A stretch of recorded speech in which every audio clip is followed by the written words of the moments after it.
স্ত্রীকে পেয়ে মায়ের ভালোবাসা ভুলে যেও না। মনে রেখো, স্ত্রী তোমার সহধর্মিণী, আর মা কিন্তু তোমার গর্ভধারিণী। মানুষের তুমি যতই বড় উপকার করো না কেন, পরবর্তীতে তোমার সামান্য ভুল হলে সেই উপকারের কথা বিন্দুমাত্র মনে রাখবে না। অত্যাচারী ব্যক্তি চিরকাল বেঁচে থাকে না, কিন্তু তার উপর মানুষের অভিশাপ চিরকাল বিদ্যমান থাকে। মৃত্যু জিজ্ঞাসা করেছিল জীবনকে, কেন তোমাকে সবাই ভালোবাসে? জীবন হেসে সুন্দর জবাব দিল, আমি হলাম সুন্দর সাজানো মিথ্যা, আর তুমি হলে কঠিন সত্য।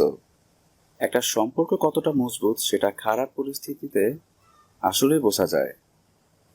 কষ্টগুলো এতটাই বেশি হালকা যে সহজে বহন করা যায়, কিন্তু সুখগুলো এতটা ভারী থাকে যে তাকে কাছে পেলেও ধরে রাখতে পারি না। ভালোবাসা আর মৃত্যু দুটোই নিমন্ত্রণবিহীন অতিথি। একজন এসে নিয়ে যায় মন, আর একজন এসে নিয়ে যায় জীবন। এই পৃথিবীতে কেউ কারো আপন নয়। স্বার্থ যেখানে আছে সবাই সেখানেই ছুটে।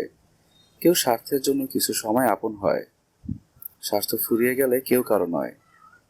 সুখী হতে চাও? খুব সহজ, স্বার্থপর হয়ে যাও, অনেক সুখে থাকবে।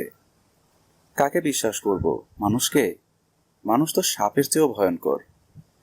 সেই সময়টা কষ্টের যখন চোখের জল ঝরাতে হয়, সেই সময়টা আরো কষ্টের যখন চোখের জল লুকিয়ে হাসতে হয়।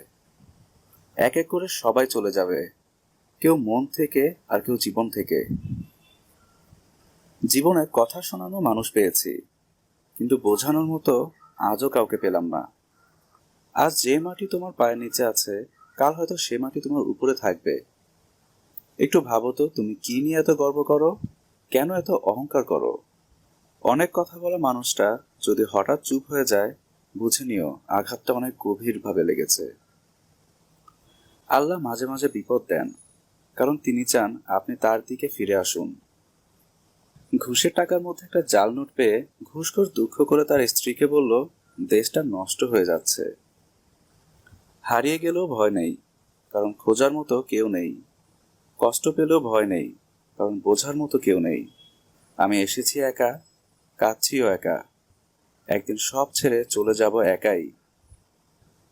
সৎ লোকের শত্রু বেশি, অসৎ লোকের শক্তি বেশি।